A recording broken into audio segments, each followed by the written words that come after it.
Today I'm more or less with the business side of things and how that works, at least for this panel. So let's just run through from my left introductions of the panelists. Okay, my name is Jon Slade. I'm from Elastic Artists. That's a booking agency in London that I set up about 8 years ago. I'm no longer an agent myself, but I worked as an agent for about 10 years up until 2 years ago, when I decided to stop representing artists and focus on running the company. We have 8 booking agents in our office. We also employ 6 assistants and 2 people in our accounting department. We look after about 300 artists. Roughly half of those are DJs and the other half are live bands. And of those, about half are from the UK, about a quarter are from the United States, and the rest are from all around the world. And we look after artists from Australia, from New Zealand, from Japan, from Brazil, and some from some countries in Europe. Some from East Europe, mostly from Western Europe. We generally represent all of our artists exclusively, which means that we're the only booking agents that represent those clients, but we don't work in North America. In the agency world, most international touring artists have one agent in America that looks after Canada, North America, and mostly South and Central America. And then you have another agent in London who generally books Europe and the rest of the world. So we're doing shows in Africa, we do shows in Australasia, we do shows in the Far East, we do shows in Russia and Eastern Europe, in UK and in Western Europe, and we do some work in South America. So that's me.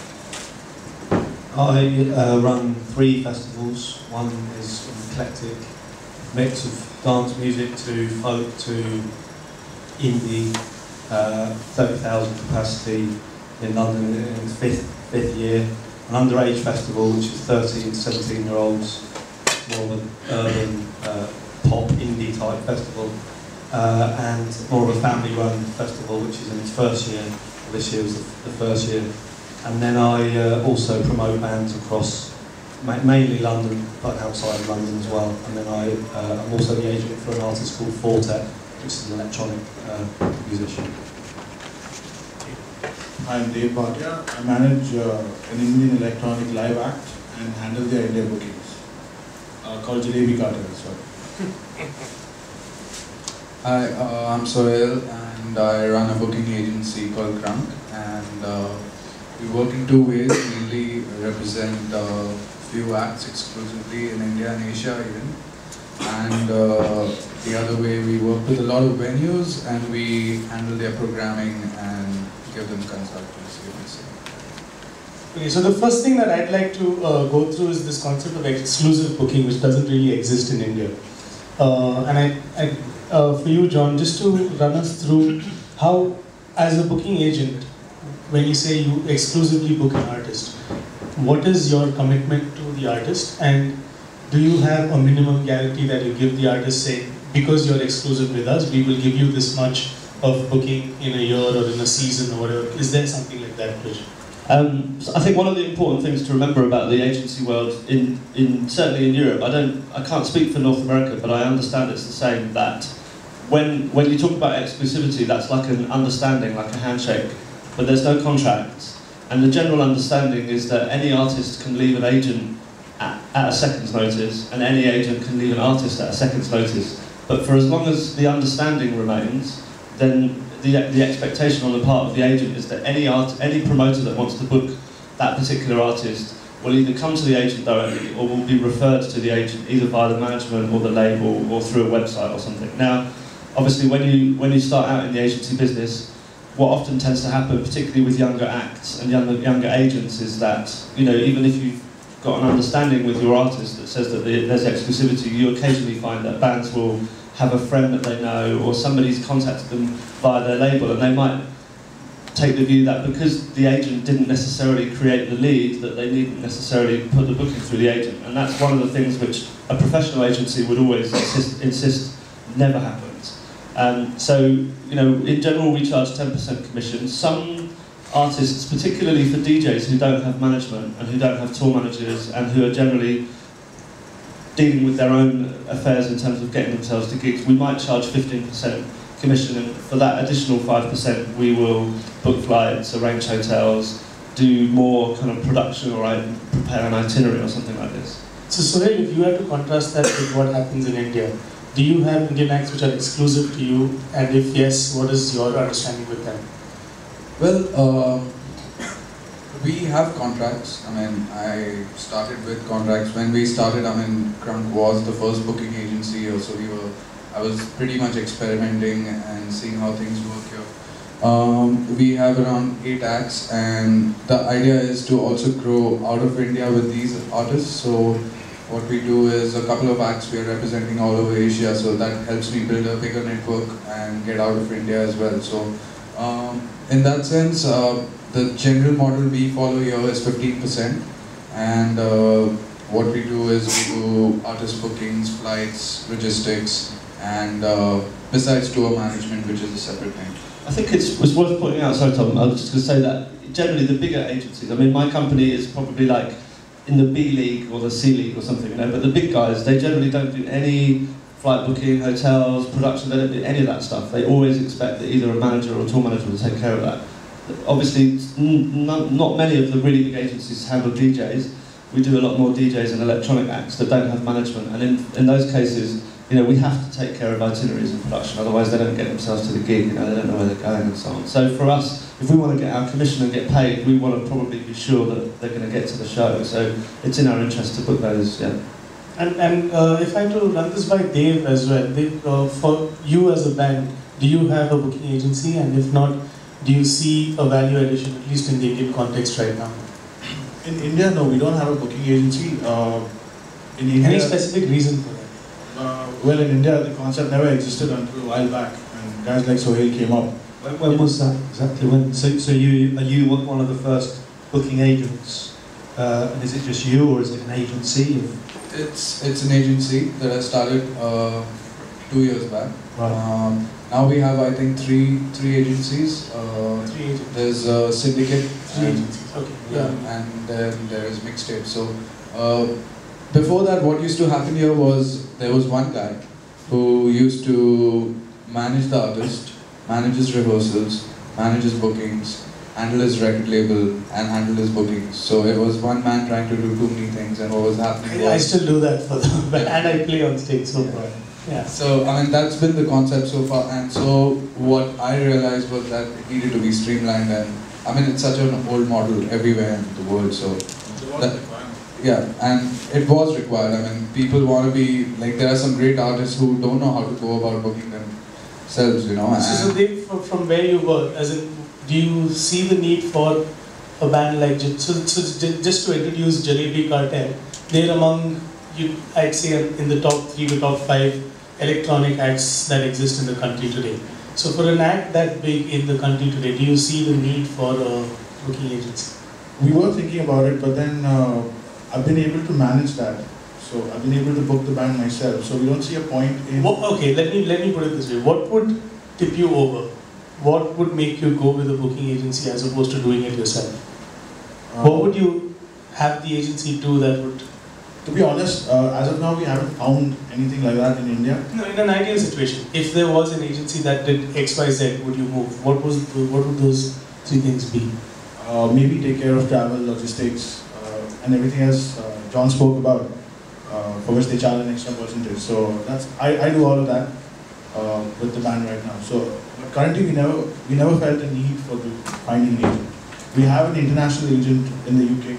Her name's Sasha from Ideal DJs, and yeah, that's only for international bookings. So you do all the bookings in India? In India. And then they do bookings outside, as Jon explained. Right. So do you, when you do bookings, do you look for Indian artists, Jon? Are you sort of seeking other acts, and is India a market that you would consider, you know, an exciting place to find new talent? I don't think that we particularly would ever target a country, but what you do tend to find is that if you have a relationship with one band from a foreign country where you've had some good success, I can think of an example where we looked after a band for a long time called Fat Freddy's Drop from New Zealand, and they were like a pop reggae band, but you know there weren't any other bands coming from New Zealand at that time. And then suddenly other bands that were either friends of theirs or sounded a bit like them or were on the same label or their manager knew them. Because we had the relationship, you know, it's still an expensive country to travel from, and you know, just because you had success with one band doesn't necessarily mean someone that sounds the same is going to do as well. But it does tend to happen. You know, we look after a Japanese punk band called Silent Pimp Sessions, and you know, they have a particular style of music which is a fusion of jazz and traditional Japanese music. Then you know, other bands come through that. I've worked with Indian artists in England before. Talvin Singh was one of our clients. I've worked with Bobby and Nihal, and clearly, you know, there is a particular flavour in that music which I'm personally fond of, kind of the classical folk tradition in Indian music, which I actually really like. And you know, personal preference goes a very long way in the agency business. If you find things that you like, I come from a jazz background, so I've always looked for interesting fusions of jazz and electronic music. And clearly, if you looked at our roster, you'd see that in the main, most of the music that we do is driven by that influence now. So if we have to move this discussion on to, so I started with booking because I believe, at least while traveling with the Raghu Dixit Project across to the UK, two things really significant for us to achieve the success that we have in the UK. One was PR and the second was booking. And that was facilitated by our management in the UK. So Tom, if I had to come to you, while putting together a festival, you said you run 3 festivals.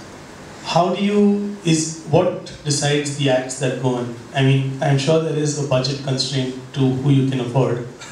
But if that was aside, is the thought of getting a band, interesting band that you've seen on your trip to India, is there a justification for you to get someone from India, pay for flights, all of that? Yeah, totally. I mean, I think booking a festival, they're all very different booking policies for each one, but it's very much about. Where do you split between acts that people who will draw the crowd in, and once the crowd is there, as an Indian act that people wouldn't know in the UK? I mean, I generally, most of the acts I promote and book for the festival are acts I like and want to see. But then it's obviously getting artists, and it's a lot of cost. Okay, so and, at this point, that cost doesn't restrict me from booking the acts. So at this point, one thing that I'd like to just address, which has been the big elephant in the room in the Indian music scene, is should a band from India play in English or in the regional language when they come outside the country? Should they play in the language that you guys understand, or should they just stick to their language? And does language actually matter? I think. I don't, it's a hard one, that. I mean, I think in terms of mainstream success, I think, yes, you would need to sing in English. You know, there's some great Indian bands with German hip-hop, and if they sang in English, I'm sure their careers would be a lot easier, you know. Not always the case, I can't really, don't know any references, maybe you know, but no, that doesn't hinder. In terms of booking the festival, I mean, we booked Canada #1 from the Congo. Cost a lot of money to fly them over. This year, I've booked Afro-Cubism, who are from Mali and from Cuba. Again, cost a lot of money, but I'm really passionate about them, and I want them to play field day, and I'm paying for them to come over. If I saw a great Indian band here and wanted to book them, I'd make it happen, and I'd lose, a couple of English acts. But, to make that happen, because I personally felt no one knows who they are. It's exposure for that act, and hopefully there'll be a long-term thing with that act. Dave, does that translate when Jalebee goes across? Are they looking for something Indian in your music, which not necessarily is Indian? We get asked that all the time. In fact, I was talking to Dave from SoundCloud about the same thing. But our music doesn't have any Indian influences, and if we have any tracks with vocals, it's English. So the only Indian thing in your music is that you're Indians doing it? We're Indians, so the name's an Indian name. Yeah. I mean, I was just going to say that I think that one thing that's really key is deciding fairly early on whether you want to stand inside or outside the world music bracket, because if you sing in your native language, you definitely need to be able to speak English between the songs and have a rapport with the audience. I don't think it matters that you sing in a local language, but then if you do that, I think it's almost certain that you will be very strongly positioned with the world music scene. That's not a bad thing, and frankly there have been maybe half a dozen world music acts which have broken through. Tanaroen, Kanan, I can think of maybe a few others that are not off the top of my head, but there are ones that can come through and sell big venues. Tanaroen are probably worth 4,000, 2,000 tickets in London, and they play Glastonbury, and they're they've been on the television a few times. But to start from the world music scene is a very narrow opportunity, and I think obviously if you're an electronic music act, you definitely don't want to be in that place. And frankly, fans of electronic music, I think probably are a bit more open-minded and maybe couldn't care less if you're from India, as long as you sound good and relevant. I think that's key. To translate that over to, so let's say you've come to India and you're taking a look at the scene in India. What would your advice be to a band in the UK to tour India? I think you have to make friends. You know, you got lucky. You've got a very good, influential person. You know, this festival is backed by Martin and Stephen, who are very influential. I mean, obviously Martin is a programmer at Glastonbury. If you make friends with him, chances are you'll get on that festival. If that gig goes well and you're good enough, you're off and running. And I think once you get your foot in the door, everything after that is relatively straightforward. You know, Natasha that's here, she runs Great Escape. They have budgets to invite international bands. There is a really good festival in France called Transmusicale, who always have 3 or 4 interesting acts from around the world, but not necessarily world music. I can think of, you know, there's Glastonbury, there's the Great Escape, there's Inner City in Manchester that do international bands, there's you know, I think Electric Picnic in Ireland now do international bands. And, you know, and it's going to take Raghu Dixit to have great success, and then the promoters will be thinking, okay, we can recreate that formula with another band. But really, it still has to be good. I think, you know, you can trust that good promoters with good festivals don't just take a punt on something because somebody's told them it's good. You need to have somebody that's influential that recommends you, and you need to sound good and look right and fit a slot that they've got in their vision for an interesting act from around the world. But the biggest challenge is that the mainstream industry would always kind of want to see you, an Indian act, as a world music act. And if that's not what you want, or you don't have a strong folk or traditional emphasis in your music, you kind of need to resist that quite hard. And even if somebody says, oh, well, I'll get you to perform at WOMEX, which is the big world music conference in Europe, you might want to say, actually, that's nice, we appreciate the offer, but that's not for us. Because if you go there, then you know, the interest that you generate will be for the kinds of venues and situations that perhaps aren't going to take you where you wanted to go. So the other thing is, in India, the bands, as in the fact of the matter that right now is, bands here are pampered and they're used to their flights being taken care of, their hotel stay being taken care of, backline being provided, even at the smallest of clubs. And bands in India can demand that and get it all of the time.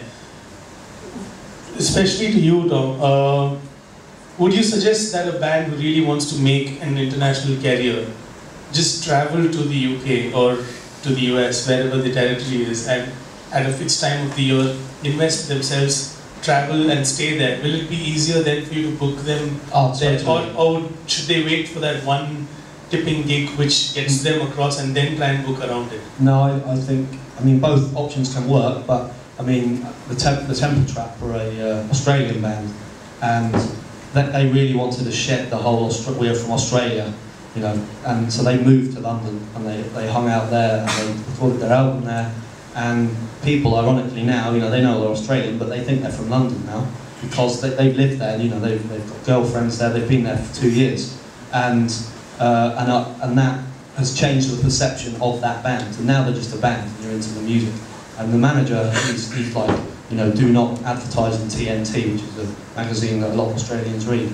You know, they'd probably fire me off if I put an advert in there. It's the obvious thing to do because, you know, they're fairly big in Australia, but their success has actually been in England, and that's translated back to Australia, and now they do 10,000 tickets in Sydney because of their success in London and, you know, in Europe. And so I think, yeah, if you live there and become part of the culture and hang out with, you know, go to other bands and gigs and see how the whole thing works. But is it worth it as an investment? I mean, what do you think? Can you quantify that for an Indian band and say, if you are doing this in India already, maybe at this point it's worth investing? Is it 3 months a year, 2 months a year, 6 months a year? What do you think should? I don't know in terms of timescales, but I think you already would have to have a, you know, fan base here and feel confident that your songs are good and some interest.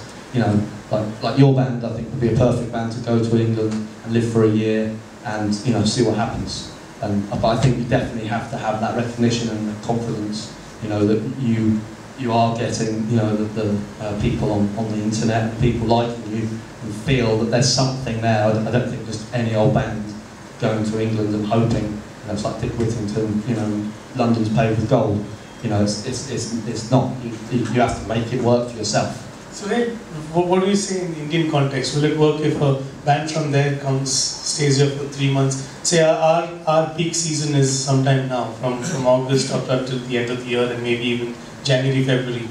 Is it worth for bands that they book and manage to come down here for 6 months? Do you think that's something that will work? 6 months would be a lot. I mean, if they're coming with a plan to like, say, record music at the same time, tour and stuff, because I mean, at the end of the touring circuit in India is not that big. It's the 4 or 5 major cities, and there are two, 3 good venues in every city. And but the thing I've always seen both Dave and Sohail, Indian festivals always tend to have this one international headliner, and you know there has even college festivals now need somehow seem to need an international headliner. Will it make it that much easier for international bands to start getting a fan base if they're already in India, because that is a prohibitive expense mostly, travel for bands? Does that make sense? I mean, college festivals don't go for unknown names, you know, like, and the big acts are not going to come and spend so much time here. So I think for bands that are young and they want to spend some time and check out the touring circuit here and record some music and collaborate with Indian musicians, and you come with a bigger plan, then it makes sense for sure.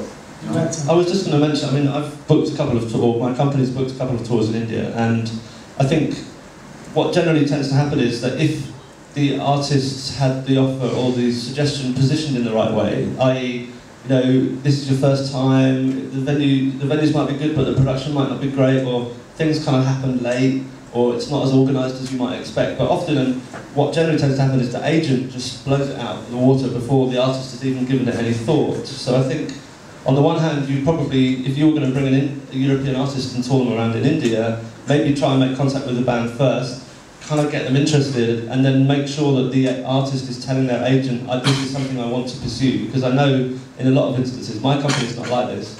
You know, we're much more, I'd like to think, more friendly and open, which is why we've booked 4 or 5 tours in India. But I think in the main, a lot of big agents in London with acts that could potentially come over here and develop an audience would just dismiss it out of hand, particularly if it's, you know, a middle to lower level act. You know, obviously if somebody picks up the phone and says I want to book Metallica or Motorhead or somebody, then if there's money on the table, then probably they'd consider it. But I think the perception is probably that things are quite late, things are quite poorly organised a lot of the time, and I know that that's very unfair. You know, we've done... In many cases it isn't. I mean, we're out to change that. But my experience has been good, but I can imagine that it's not always like that.